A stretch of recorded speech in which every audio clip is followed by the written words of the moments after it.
programme du JT do Brasil du jeudi 12 juin, Luis Fernandez et Grégory Coupé sont dans la carte postale de la Dream Team et enflamment la plage de Copacabana.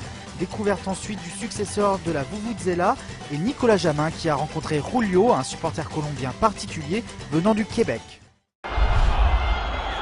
C'est le pays du football, hein. C'est ici que ça se passe. Hop. Jack, tu l'as vu, pied droit, pied gauche.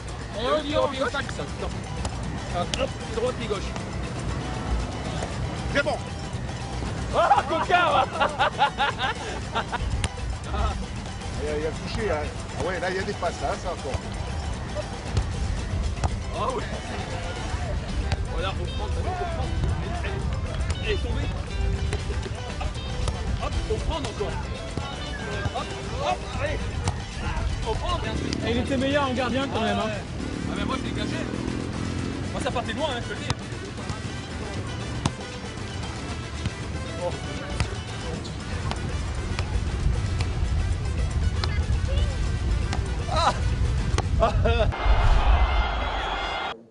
Voici la Diabolica, référence au Diable Rouge, surnom de l'équipe nationale de Belgique. Cette petite trompette, déclinée aux couleurs de plusieurs pays, s'est déjà vendue à 500 000 exemplaires depuis octobre.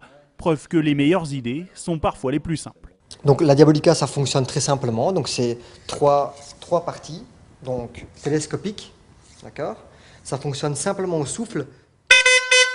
Donc c'est très facile, il n'y a pas d'effort, il n'y a rien à faire, même les enfants peuvent la faire fonctionner.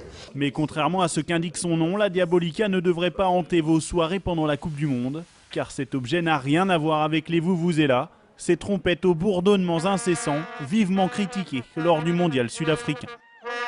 La Diabolica, c'est pas, contrairement à la Vuvuzela, un instrument qu'on va jouer pendant 90 minutes dans un stade. C'est une trompette qu'on va faire fonctionner quand il y a de l'action, quand il y a du mouvement, quand il y a un goal, pour faire la fête, avant, pendant ou après un match. Vendue au prix de 9 €, la Diabolica a déjà fait ses preuves récemment lors d'un match amical entre la Belgique et le Luxembourg. Ses inventeurs espèrent maintenant se faire entendre jusqu'au Brésil.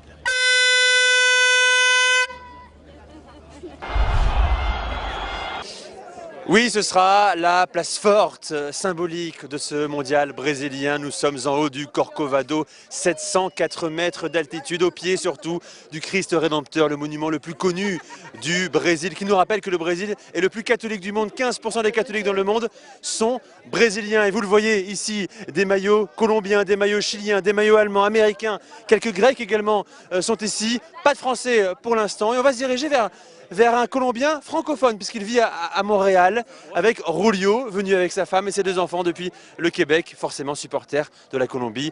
Il fallait venir ici, c'est important.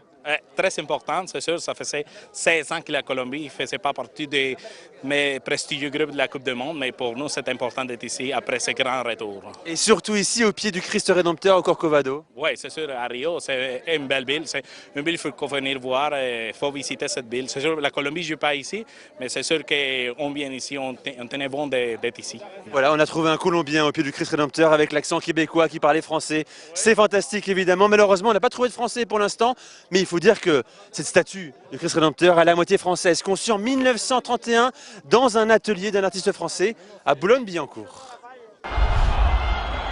Dès 22 h, match d'ouverture de la Coupe du Monde avec le Brésil qui reçoit la Croatie à Sao Paulo.